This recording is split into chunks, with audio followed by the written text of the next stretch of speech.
Hello and welcome everyone in the second episode of the Wi-Fi's. Luckily you didn't have to wait as much time as you had for episode 2 of the main series. Though it's still premieres later than expected, as you can see. Yeah, last episode I said I'm aiming to release this one in 2 weeks time. But if any one of you read the description like I told you to, I decided to move it. For those who didn't read it, in short, school, making how no life store Christmas, and well, preparing for holidays with my family, but also a small period of feeling down? Regardless, it's all over, and now that we're after all of this, let's get to some team-wise stuff so you will be entertained until episode 3 premieres. And just to remind you, episode 3 of this behind the scenes series will be released in a week or two time after Legion of Chaos attacks. With all of that out of the way, let's get into the first point of today's episode.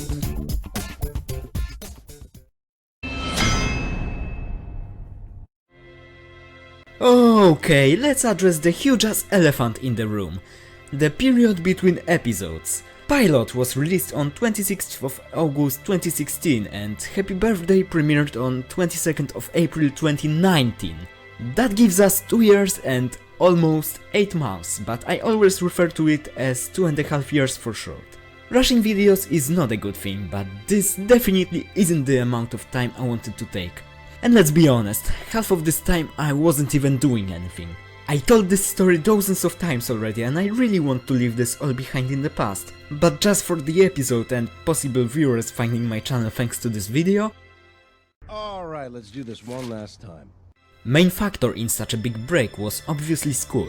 I started secondary school only a few days after releasing Pilot, so there was no time to make some scenes of episode 2 in advance. In addition, the school I was attending to was really top level. It stood on the podium in my city, so obviously the expectations were higher. Also, I started learning French, which is quite difficult to learn.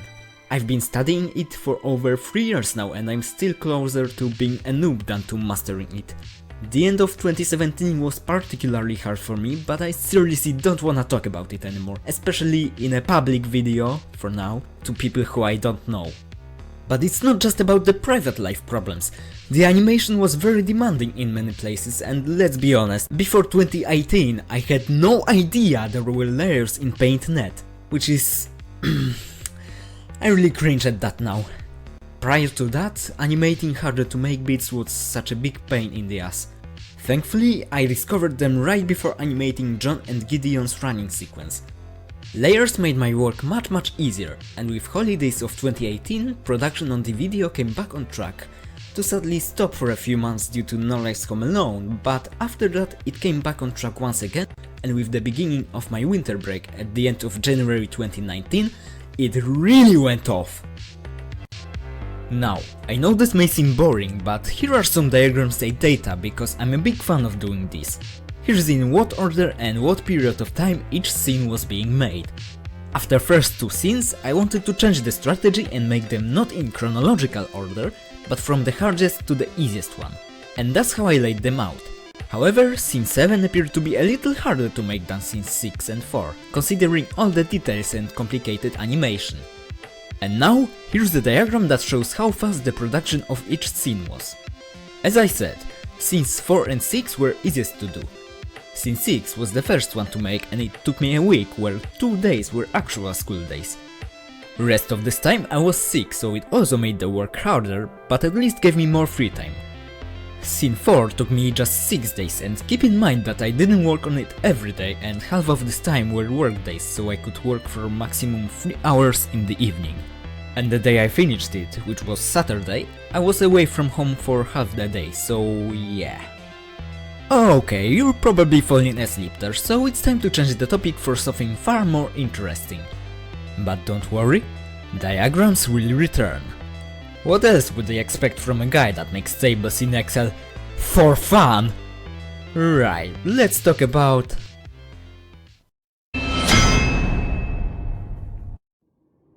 As you remember from the first episode, when I was in the 6th grade, I used to create the plot for episode 1 in my mind while I was coming back home. Well, the same case was for episode 2. The story I had in mind for it was more or less the same for majority of time. Of course, there were some minor changes to dialogues. There's probably no need to dive into that unnecessary stuff. Besides the fact that Acrobat's speech, the one about new heroes appearing, was supposed to be over a minute long. Instead of mentioning people like them appeared throughout the year in many Polish cities. he would say that heroes with or without the superpowers have appeared in cities like Krakow, Gdańsk, Warsaw and of course Szczecin. Heroes in Krakow include an upcoming addition to FJM animated universe, which you probably guessed is Elastico. I won't mention the other cities yet, as you won't understand. However, with Szczecin he meant heroes like Archeress and Super Samurai. But I won't deny that there might be someone else. If it comes to two bigger changes, in my first vision of the episode, Grigor Inius was supposed to go with Team Y to the mission. His role would be talking with General John to try stopping him by talking. That's because long before John became a cyborg, he and Gregory were co-workers and colleagues. Greg would try to talk him out of all this and remind him that he used to be a good man and his friend. Of course, the plan wouldn't work as John is a cyborg and he barely has any feelings anymore. In fact, he despises them. This whole thing wouldn't work on the storytelling level as well, because none of you know the character's origins, unless you're Polish and have read my novels on Wattpad, and I don't really plan on showing them in cartoon anytime soon. Thus, you wouldn't know what Greg was talking about and know the past bond between him and John. Now, maybe let's stop with that first vision as a whole, because funnily enough, some characters that have appeared in the episode didn't even exist then. One of these characters is for sure Sergei Rybakov. He was created, I think, in September or October of 2016, while this vision came up in May or June. Also, in this version, Fireman, Mr. Toxic and the Wizard were held in the prison on island Helminek, along with Wolfman and Aloyso, not in the time prison. A similar thing was with Natureman and the Hunter. I mean, they did exist, but they weren't in the original roster of Team Y. I mentioned it last episode. Basically, in 2015, me, Yarrow and Mike intended for Team Y to be a team of 4 people at first, with the Acrobat, Polish Patriot, Flare and the Living Eyes as members. It was like this in the first crappy version of Team Y novel as well. Although Natureman did appear there, as it was him who found the Living Eyes when he discovered his powers and then started to train him. Sometime later, Living Eyes left him, ready to fight and to come back to his friends, but Natureman, who was on an exile from humanity, didn't want to go with him. Actually, Hunter was in the book too, but as Luke Archer, without any superhero suit or name. Thus, he wasn't a member of Team Y. And again, you don't know what I'm talking about cause you didn't read it, sorry. My point is, when I started developing cartoon, I wanted to start with the same roster that was in the books and add Natureman and the Hunter to it in episode 2. They would be guests of respectively Living Eyes and Polish Patriot on Team's anniversary party, and they would become the official members only then. What's interesting is that the Hunter was a fresh hero then. He was supposed to have not more than a month of experience. Ultimately, I decided to change the story a little in Cartoon's universe and made these 2 parts of Team Y since the very beginning. That way their logos ended up on Flare's com in Pilot. Thanks to that, they also ended as Team Y's original members in the second version of Team Y novel that I wrote in 2017. But again, you don't know much about it, so I won't be diving into that one again. Now, the script was obviously written by 13-year-old me, but because of that huge break between episodes, I made many changes to it over the years. However, that way there are some small inconsistencies and understatements. For example, Gideon Times uses a screwdriver to take off that little mirror on John's cyborg eye. But how did he get that screwdriver? Where did he take it from? My 13-year-old self forgot about such an important detail and I didn't notice it earlier. Let's just say he somehow sneaked into some storage in Time Prison and stole it. Similar cases when Team Y leaves for the battle with Legion. They arrive in Trzebież, but neither them or the time officer who called them could know that Legion will land there. Well, it was mentioned by Polish Patriot in one version of the script that his anomalies detector found a big wormhole activity in Trzebież, meaning Mr. Time was probably looking for a good spot to land. I remember deleting that part when I was trying to make the episode shorter. I guess I should have thought a few times more. Another example is, how Legion got their suits back. I had planned it to be featured as the beginning of Scene 6. Mr. Time would ask John where they would go next while opening a wormhole to Prison's storage room and giving the wizard his hat back. However, this one was really unnecessary, so I don't mind that I deleted it. That doesn't really matter in the story, and you can just say they probably went for the suits after releasing Fireman and Mr. Toxic, or something. But I decided to mention it as I wanted this moment to open the scene almost until the time when I made it. Creator should never explain what he meant in the story, but I fully admit that this script could have been better and checked twice more before the release. But well, I guess it's still much better than Pilot, am I right? Okay, I thought about some extensions of the scenes, so how about another one? This one had no effect for the story, and actually you should call it deleted or even replaced. I'm talking about the end of scene 3, when John eats the cupcake he got from Gideon. Originally I wanted it to be sort of another way, and just as usual, I'm gonna present it with storyboards.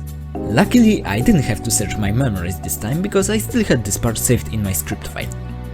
Gosh, this script is such a mess. Anyway, enjoy! Now we only have to escape from here. Don't you worry. If we came up with a plan of destroying them so quickly, then we will come up with an escape plan equally quick.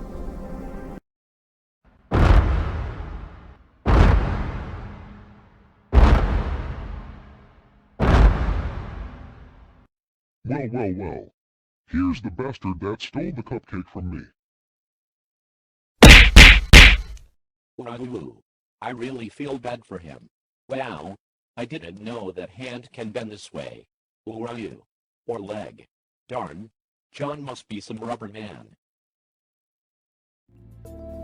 Yes, the golem that would attack John was literally called Cosmic Golem. I really wanted to go with this ending, but it felt too long and, you know, I never said it about myself, but I'm very lazy. Yeah. I didn't really want to make a template for Space Golem, especially because I had no idea how he could look like. That way I came up with a much simpler joke, inspired by this gem from Justice League Unlimited. What? You gonna wash your hands? No. 'Cause I'm evil. Obviously John is much more evil. His mom would kill him for that. SMH my head.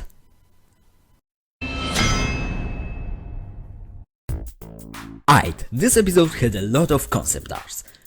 Okay, not that much, but Pilot had 0, so it's still much more in comparison. Anyway, here they all are. Okay, wait, let's stop for a second. This drawing was actually made in May or June 2016, so long before Pilot. And what can I say? It's really hideous. To be fair, no offense buddy, but this could have been drawn by Yarrow. Especially because I don't recollect drawing it? Or maybe I just push it out of my memory, huh? Still, despite its ugliness, you can see that Hunter's design didn't change much. And I like it! Alright, go on.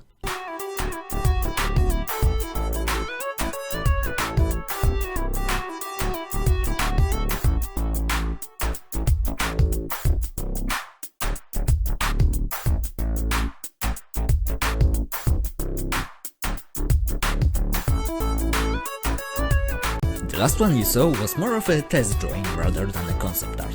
Sometimes when I have troubles with drawing things perfectly on computer, I draw them on paper first to sort of train myself and see how I should lay out the outlines or something. Now, I'd also like to present some concepts of the logo. There was no logo in Pilot, and if you remember the one I had in 15 Things You Didn't Know About Team Y, it was very crappy. I made many attempts, but finally I created the one you saw in the intro, and I'm really happy with it.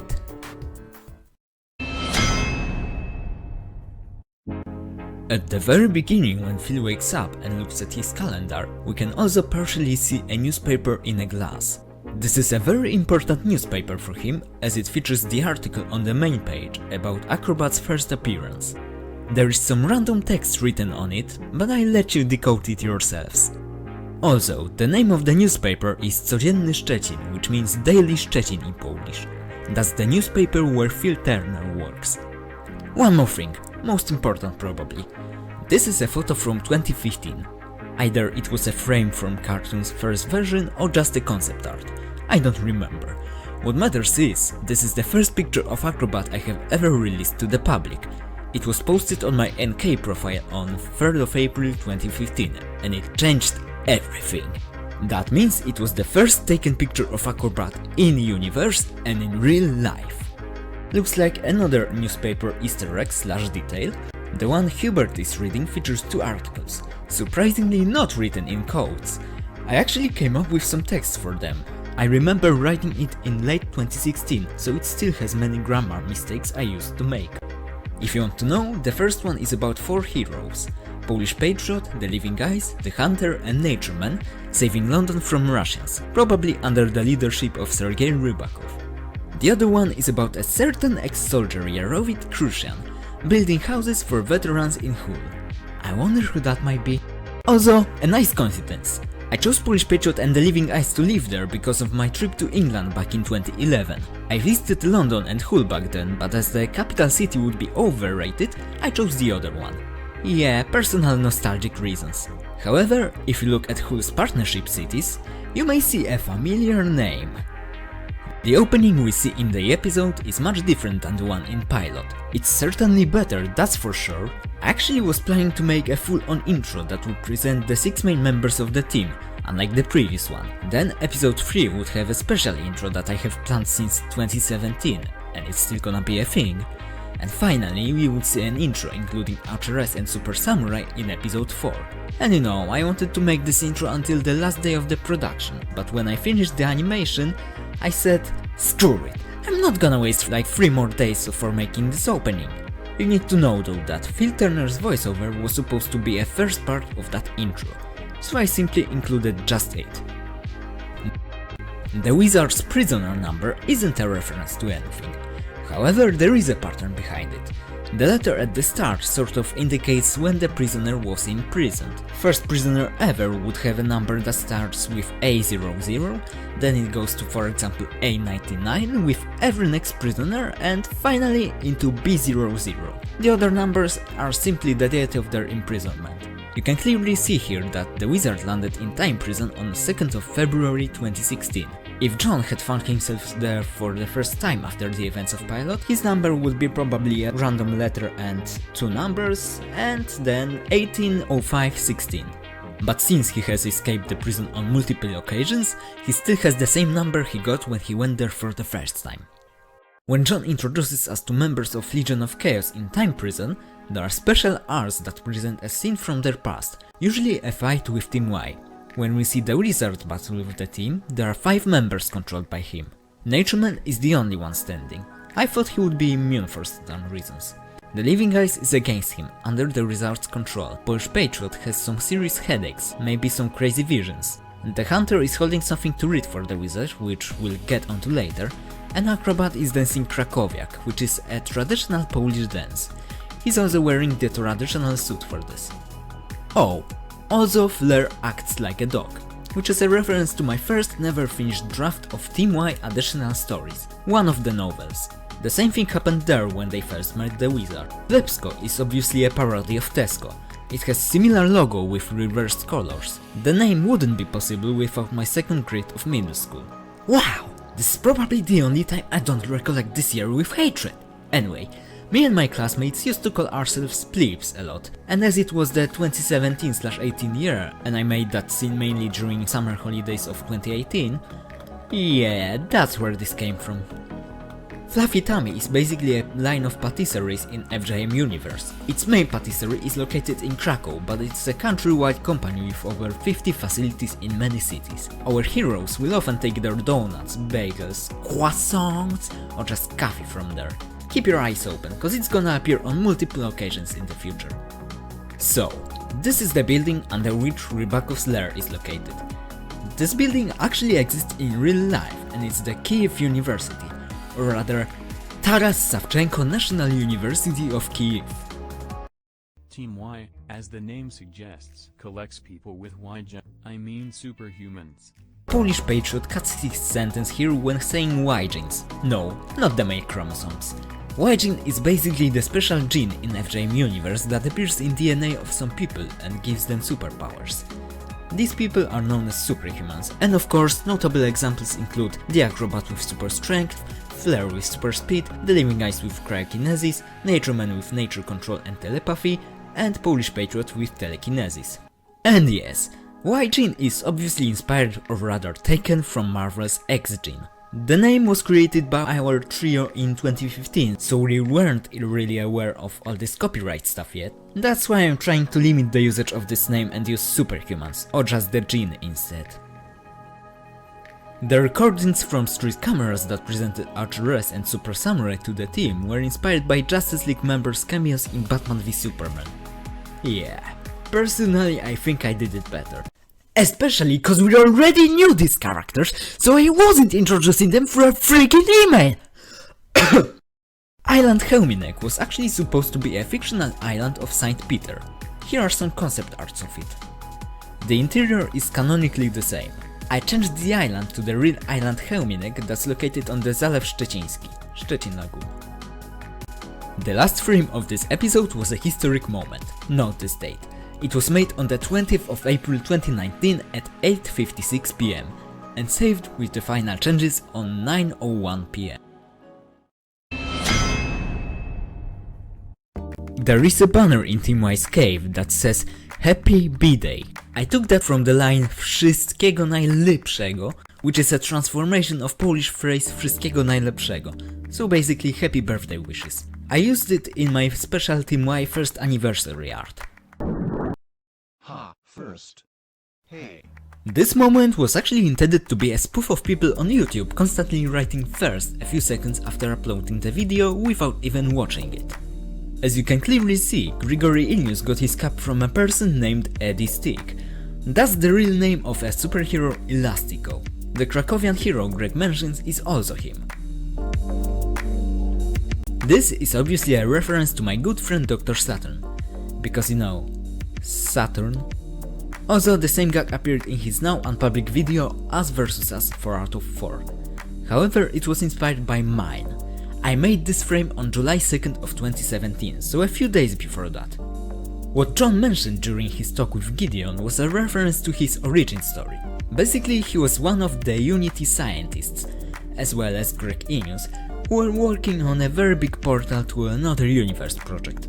Eventually they succeeded, but the universe they linked to was the world of transforming robots, which ended pretty badly for John. God damn it, we're getting into novel stuff again! Some of you may wonder, who's that guy in the window when Mike Foot is talking in scene 4? Well, his name is Kurt A. Twitcher, Phil Turner's neighbor. He played mainly a humorous role in the novels, and you can expect the same from him in future episodes. His name is a play on Curtain Twitcher. He stalks his neighbors for some reason and hates Phil Turner. To the Team Y's cave. Holy Travelers of Space-Time Continuum! Do I even need to explain this one? A113 is a pretty popular Easter egg in Pixar's animated movie, and it's a reference to the classroom A113 on Colors, in which most of the animators used to learn. Of course, I didn't study there, but I included the joke to sort of reverse it, because goddamn it appears everywhere. Some of the lines on the wizard's cell wall create loss. It also appears not long after on the announcements poll. We're coming back to this introduction picture. The thing that the hunter is holding for the wizard to read is a random Agent 07 comic book. If you don't know, Agent 07 is one of the other universes of mine. One of the first ones I ever created, actually. It was created in 2011, so 9 years ago. This episode's Phil cameo was a random one. To be honest, it was created last minute and wasn't even in the script. I just didn't know where to put him. In some versions he was supposed to be one of the cops on Island Helminek. In others, he would be a time officer again, then I wanted to put him outside of Phil Turner's house. Ultimately I decided to do this on the exact day I started this sequence, because I didn't have any cool random citizen model. Okay, looks like we're done with this episode already. Wow, such a nice coincidence that the episode I was talking about in the video has the title that fits perfectly to what was a few days ago. Who knows? Knows. As I said in the beginning, The Wi-Fi's number 3 is going to premiere a small period of time after episode 3 itself. So this time the break will be a little longer, but hopefully not a few years long. Alright, I seriously gotta come back to animating it. Thank you all for watching and see you all in another episode of